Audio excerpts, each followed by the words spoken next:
action, this country will be hopeless because you have blocked your people reaching the information. The young people have no chance to compete. So internet connection is more important. But don't worry about the internet connection speed.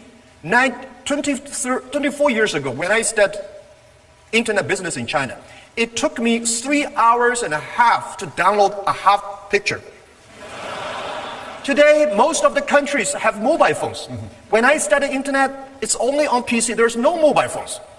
So today, most of the farmers, even in the developing countries, have the mobile phone. And mobile phone is much more powerful than 20 years ago. So internet is very important. Second, let's try to encourage the entrepreneurships. It's not the government make business happen. It's the entrepreneurs that make the business happen. It's the entrepreneurs that they have the ideas and dreams. So helping them, empower them. These are the two. Of course, the third is education. But why I said internet is inclusive is for developing countries. I don't know if you know that. It takes 60 years. When electricity was invented, 60 years later, electricity happened in Kenya, Africa. It takes much longer time for the first technology revolution to go to the underdeveloped countries. Today, every 2 or 3 years, mobile phone, internet cover almost everywhere. Normally, all the credit card is designed for rich people. All the good things designed for rich people, powerful company. Today, internet is so cheap, poor people can use it. Mobile phone payment. In China, more than 800 million people using mobile phone. Close to 300 million people in India using mobile phone. So this technology revolution is giving to the developing countries. If you believe it, you should work on it.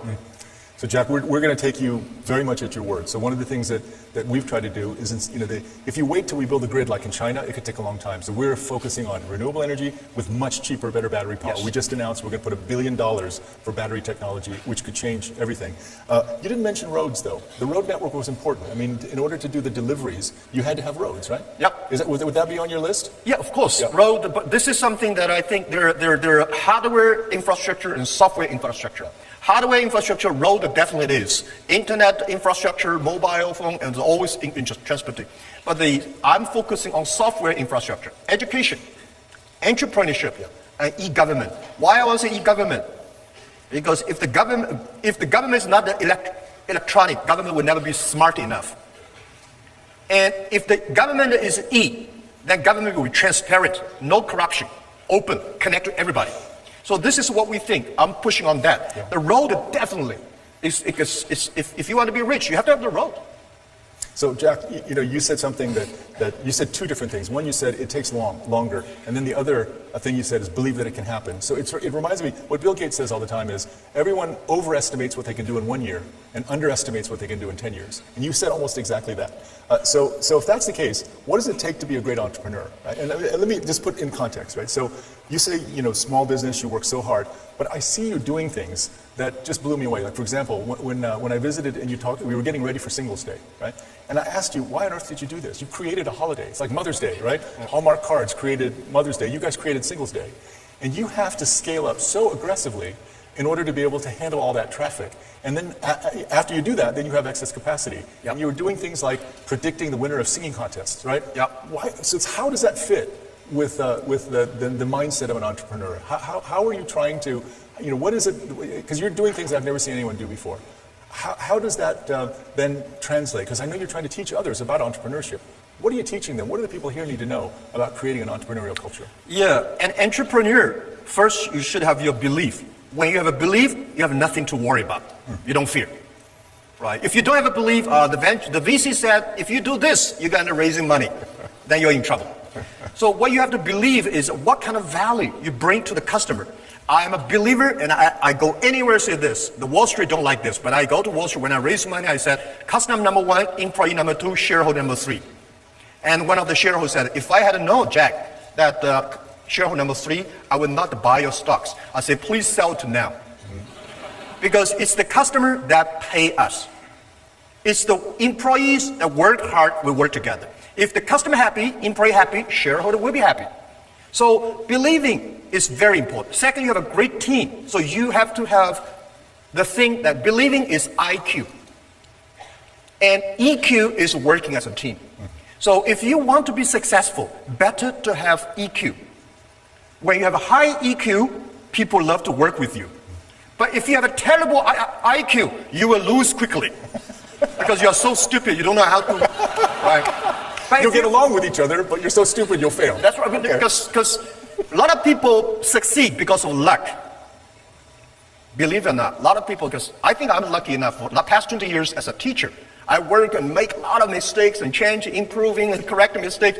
I survive. I don't think I'll be lucky enough because my IQ can never compare with my colleagues. They're much smarter.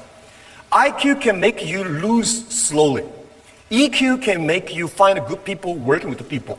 But if you want to be respected, if you want to have a big heart, you should have LQ, the Q of love. So these three Qs are very important. You should have the Q of love, care others. You should have the EQ, work with the others. You should have IQ, you know what you are doing. Based on that, and then giving times, things will happen. So, Jack, earlier today you told me that the greatest soldiers are fearful. Entrepreneurs have no fear. What did you mean by that? Well, entrepreneurs, we never fear. General soldiers fear because there's a war they kill. Business is not about killing. Competition it's a fun part of the business.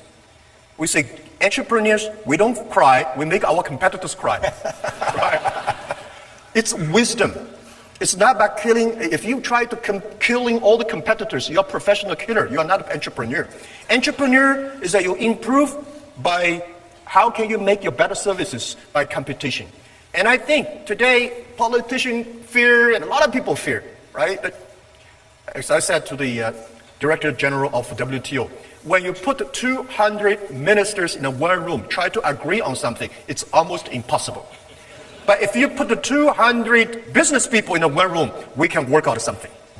And we never fear because we can always work out something.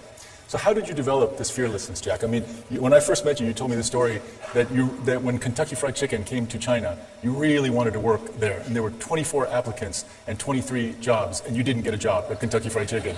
You applied to Harvard 10 times and were rejected each time applying to Harvard. So how did those experiences teach you about being an entrepreneur? Well, are they true stories, by the way?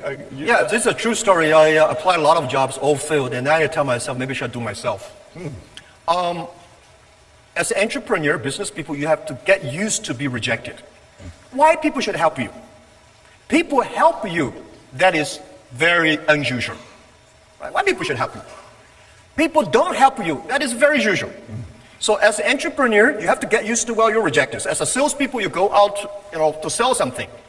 You should tell yourself, today I go out to visit the 10 customers, they will all say no, which is usual, so you came back with happy. If you sold one of them, you're extremely happy, you're better than you think. So this is optimistic. And when I started my business, people don't want to join my company because they say, internet, I've never heard about a company called internet. There is a company doing internet. There's no even a word in a dictionary called internet. And the name Alibaba is so strange. Right? And this guy always fulfilled, never even get a job. They want to put it. So I said, guys, I tell to their wife, their parents, their husband, people who joining my company, our company, I'm sure no policeman will knock our door because we do criminal things. I promise tax bureau will not come to our company because we try to sneak away. These are the things I promise everybody in the company and their family, that we will never do any criminal things, bad things to the society. And I will promise that everybody I will have tough lives. I will never promise you will be rich, you will be successful, but if you work hard, something could happen. And this is what we did.